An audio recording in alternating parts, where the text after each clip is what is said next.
Hello students, एसआरडीएफ के YouTube channel पर आप सभी का स्वागत है।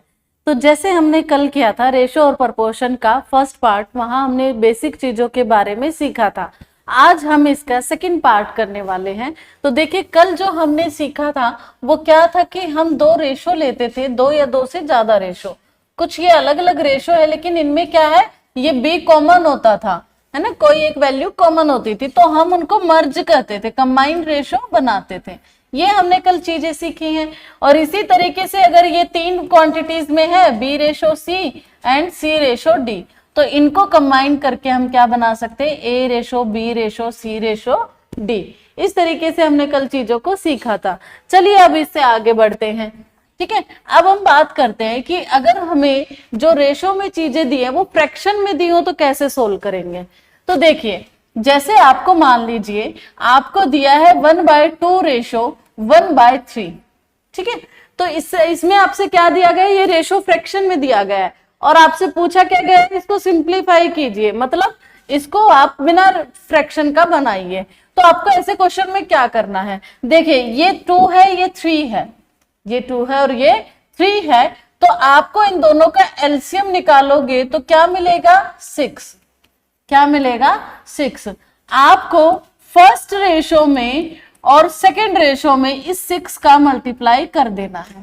ठीक है, तो आप इसको मल्टीप्लाई करोगे तो क्या आया, 3। इसको किया तो क्या आया, 2। तो आपके पास रेशो क्या बना, 3/2। और अगर आप थोड़ी सी ऑब्जर्वेंस करो तो आपको ये भी समझ में आता है कि अगर आपके पास ये दिया गया है तो आप अगर इनको क्रॉस मल्टीप्लाई कर दो, क्या कर दे, क्रॉस मल्टीप्लाई कर दे, तो भी आपको 3/2 ही मिलेगा। ठीक है, ये बेसिक चीजें है, आपको इसका सीखना बहुत जरूरी है क्योंकि ये हर जगह नहीं आपको काम दे सकता है, कई बार ये कंफ्यूजन क्रिएट कर सकता है आपके लिए। तो जब तक आप बात को पूरी तरीके से नहीं समझते तब तक शॉर्ट ट्रिक कभी भी ना लगाएं। अब आगे इसी में अगर मैं आपको क्वेश्चन देती हूं, तो मैंने आपको दिया 4/5 रेशो 6/7। अब देखिए आप इसे कैसे करेंगे, एलसीएम लेंगे किसका, 5 और 7 का, तो क्या आएगा आपके पास, 35।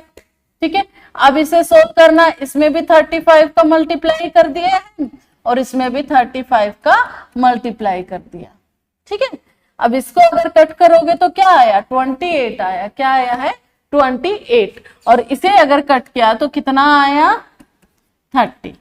अब ये दोनों कट हो सकते हैं तो ये कितना आया, 2 की टेबल से गया। ठीक है, तो आपके पास रेशो क्या आया, 14/15। ये चीज आप इसे क्रॉस मल्टीप्लाई से भी कर सकते थे। तो अगर आप इसे क्रॉस मल्टीप्लाई से करते हो तो आपको ये दे रखा है, तो आपको क्या करना है, इसको इससे करना है और इसको इससे करना है। तो आपके पास क्या आया है, 28/30। तो आपने सोल्व किया तो कितना आया, 14/15, है ना। तो बहुत आसानी से आपको ये क्वेश्चन कर सकते हो। दिक्कत कब आएगी, जब आपको 3 क्वांटिटीज दे रखी होंगी रेशो में, है ना, वहां आपको थोड़ा सा सोचना पड़ेगा। तो अगर आपको 3 क्वांटिटीज रेशो में दे रखी हैं, आपके पास क्या है, 3 क्वांटिटीज हैं, 4/5 1/3 और 1/5। आपको ये क्वांटिटीज रेशो में दे रखे, आपको इसको क्या करना है, सिंप्लीफाई करना है। तो आपको क्या करना है, एलसीएम लेना। तो 4/5 लिया, 1/3 लिया और 1/2 लिया, आपने ये वैल्यूज ली हैं, इनको आपको क्या करना है, सिंप्लीफाई करना है। तो आप सिंपली क्या करेंगे, सबसे पहले एलसीएम लेंगे। एलसीएम लेने के लिए 5 3 2 लिया आपने, इन तीनों का एलसीएम क्या आएगा आपके पास, 5 3 15, 15 दूनी 30, क्योंकि ये तीनों ही को प्राइम नंबर है। ठीक है, अब क्या करना है आपको, हर एक वैल्यू में 30 का मल्टीप्लाई करना है, हर एक वैल्यू में 30 का मल्टीप्लाई करना है। ठीक है ना, तो जब आप इसको सोल्व करोगे तो क्या आएगा आपके पास, यहां से आया 24, यहां से आया 10 और यहां से आया 15। ठीक है ना। अब देखिए कई बच्चे ना यहाँ पर इसको बहुत आसानी से कर सकते हो, आपका दिमाग का खेल है ये। जैसे आप 4/5 ले रहे हो, कई बार यह हो सकता है यहाँ एलसीएम बहुत बड़ा आ जाए, आपको प्रॉब्लम आती है फिर सोल्व करने में। तो देखो आपको पता है एलसीएम यहाँ पर है क्या, 5 गुना में 3 गुना में 2 ऐसे आएगा। ठीक है, ध्यान से समझना इस चीज को। 1/3 लिया आपने, तो यहाँ पे भी 5 गुना में 3 गुना में 2, फिर क्या लिया आपने 1/2 लिया, तो 5 गुना में 3 गुना में 2, तो 2 से 2 कटा, यहाँ पे 3 से 3 कटा, यहाँ पे 5 से 5 कटा।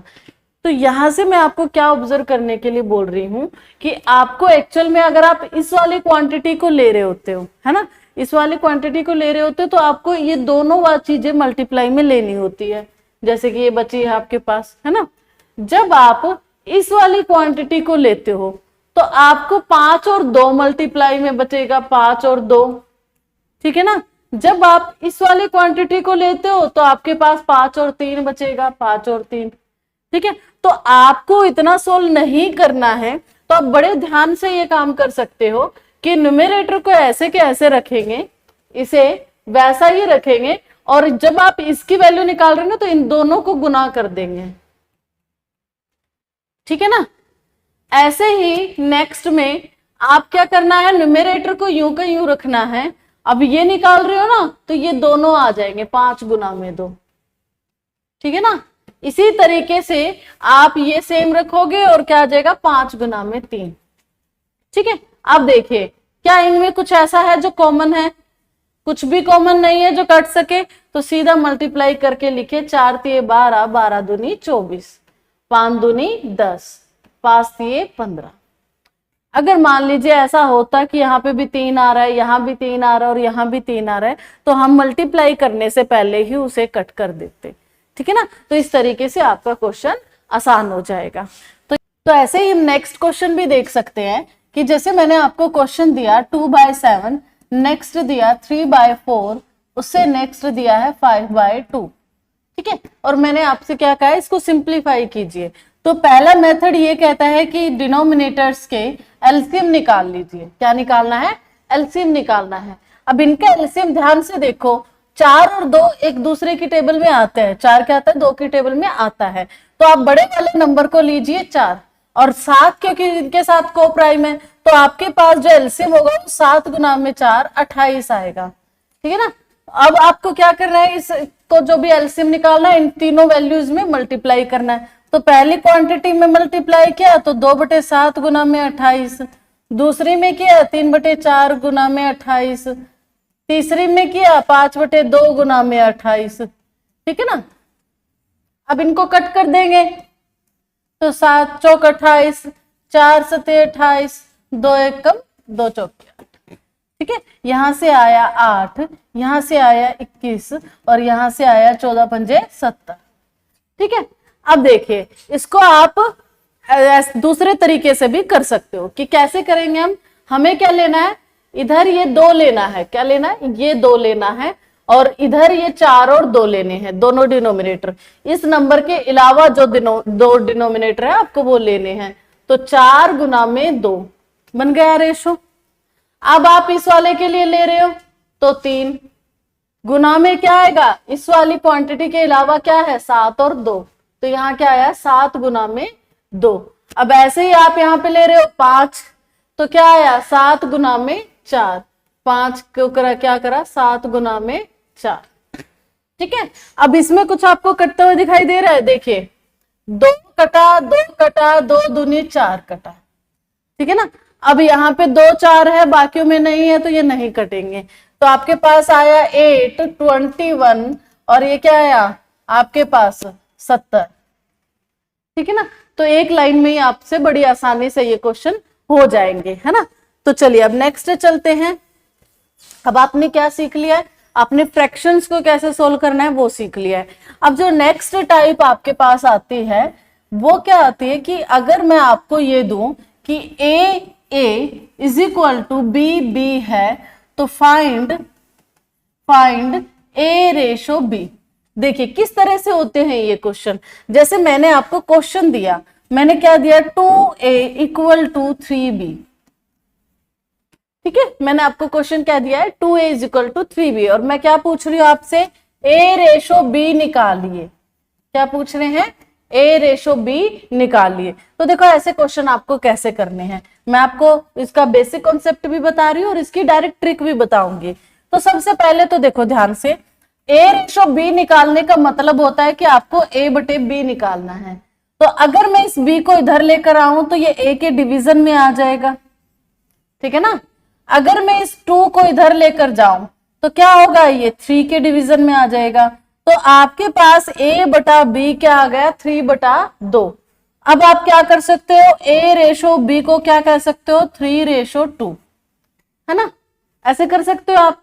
अब मैं आपको क्या कह रही हूं कि जब भी आपको ऐसे निकालना होता है ना, आपको जब भी ऐसे दे रखा है 2 = 3 भी, या और कुछ ऐसा दे रखा है, इक्वल में 2 क्वांटिटी दे रखी है और इन दोनों का रेशो पूछा है, तो आपको क्या कर लेना है, जो बी के पास है उल्टा करके लिखना है। ये क्या था, ए और बी, क्या थे, ए और बी, इसको उल्टा करके लिख देना, बी और ए। तो ए रेशो बी क्या होगा, बी रेशो ए। जैसे कि यहां पर आपको दिया है, यहाँ पे आपको क्या दिया था, 2a = 3b, ठीक है ना, और आपको क्या निकालना था, a रेशो b, ठीक है। तो आपको क्या पूछना है, a रेशो b पूछना है, तो क्या था आपके पास, 2 और 3 थे ना, इसको उल्टा कर देंगे, 3 और 2, बस इतनी बात आपको सोचनी है और आपका क्वेश्चन हो जाएगा बिल्कुल ही 1 सेकेंड में, ठीक है। अब देखिए नेक्स्ट मैं आपको दिखाती हूँ। ऐसे ही आप जैसे नेक्स्ट क्वेश्चन मैं आपको दूं, तो मैंने दिया 4a = 5b और मैंने आपसे पूछा है a रेशो b, ठीक है, मैंने आपसे ये पूछा है। अब देखिए आप क्या करेंगे, ये 4 है और ये 5 है, तो आपको रेशो बताना है, तो क्या करेंगे, इसको उल्टा करके लिख देंगे, 5:4। 1 मिनट में सोल्व हो गया, है ना, मिनट भी नहीं, हम से कहेंगे 1 सेकेंड में सोल्व हो गया है। ऐसे अगर मैं आपको नेक्स्ट क्वेश्चन दूं, तो मैंने आपको दिया 12a आपने लिया 17b, है ना, और आपसे क्या पूछा गया, a रेशो b पूछा गया है। तो आपके पास क्या है, 12 और 17, तो आप उल्टा करके लिखेंगे तो क्या आ जाएगा, 17 और 12, 17:12 हो जाएगा। अब ये चीज तो बहुत आसान है। अब दिक्कत कब आएगी, जब आपको 2 टर्म की जगह 3 टर्म दे रखी हो, तो वहां पर आप कैसे करेंगे, जैसे आपको ऐसे दे रखी हो कोई वैल्यू, 3 टर्म्स आपको इक्वल में दे रखी हैं, है ना, तो आप ऐसे क्वेश्चंस को कैसे करेंगे, देखिए ध्यान से। आपको दिया 2a = 3b = 5c, ठीक है, और आपसे पूछा क्या है, a ratio b ratio c, ठीक है, आपसे ऐसा पूछा गया है। अब आपको कैसे करना है, ध्यान से सुनना। अगर यहाँ पे मैं देखूं, इस a की वैल्यू क्या होगी, इस b की वैल्यू क्या होगी और इस c की वैल्यू क्या होगी। आपको एक बहुत अच्छी ट्रिक मैं बता रही हूँ, आपको क्या करना है, आप ए के लिए ढूंढ रहे हो ना, इस ए को छिपा लीजिए, इस ए को छिपाएंगे तो बचा क्या, 3 और 5, ठीक है, ये तो पूरा ही छिप गया हमारा, ये दोबारा लिख देते हैं। तो क्या आपने इस ए को छुपाया, तो क्या बचा, 3 और 5, उसको गुना करके यहां लिख दीजिए, ठीक है ना। फिर आपके पास, आपने बी को छिपाया तो आपके पास बचा 2 गुना में 5, तो क्या आया, 2 गुना में 5। फिर करिए, अब सी को छिपा लीजिए, 2 गुना में 3, तो क्या आया, 2 गुना में 3। अब इनमें कुछ कॉमन तो है नहीं जो कट जाए, तो आप डायरेक्ट मल्टीप्लाई कर दोगे, ये आया 15, ये आया 10, ये आया 6, ठीक है, तो आपका रेशो क्या आया, 15:10:6, ठीक है। ऐसे ही अगर मैं आपको नेक्स्ट क्वेश्चन की बात करूं, तो मैंने दिया 4a = 5b = 7c। तो बताइए आप इस क्वेश्चन को कैसे करेंगे, वही आपको निकालना है a b और c, ठीक है। तो आप इसकी हेल्प से कैसे करेंगे, देखिए सबसे पहले a निकाल रहे हो तो इसको छिपा लो, क्या बचा, b का 5 और 7। अब b निकाल रहे हो तो b को छिपा लो, तो बचा क्या, 4 और 7। अब c निकाल रहे हो तो c को छिपा लो, तो बचा क्या, 4 गुना में 5, ठीक है। तो देखिए यहां से क्या आया, 35, यहां से आया 28 और यहां से आया 20, ठीक है ना। तो बहुत आसानी से ये क्वेश्चन हमारे हो सकते हैं। तो अभी मैं आपको कुछ होमवर्क देने वाली हूं, इसका कमेंट बॉक्स में आप सभी को नंबर आंसर बताना है, ठीक है। देखिए पहला question, if 2a = 9b then find a ratio b। Second question, if 4a is equal to 5b is equal to 9c, then find a ratio b ratio c. Third question, if find simplify